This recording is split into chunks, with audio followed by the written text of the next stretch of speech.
This is one for seat. This is a marine bilge waterline element. You can see.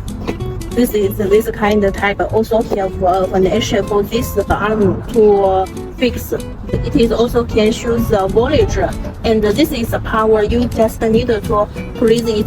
That can open it. This is open. Then press it again. That will be turned off. This is for test. This is for test. This is mute. Here is the voltage. Then the water line is too high. It will be alarm from here. This is for the main electrical and the standby electrical.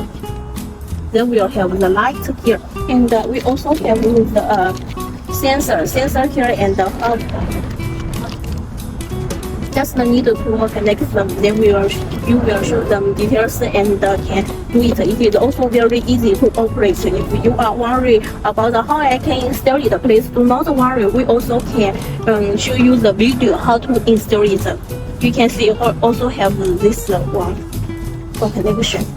You can see here we have the 1, 2, 3, 4, and here is for the voltage. This is for the Apple. Then for these two sides. It's very easy to operate and connect. If you also worry how cannot know how to install it, so please do not worry. We are here for you. We can guide you to do it.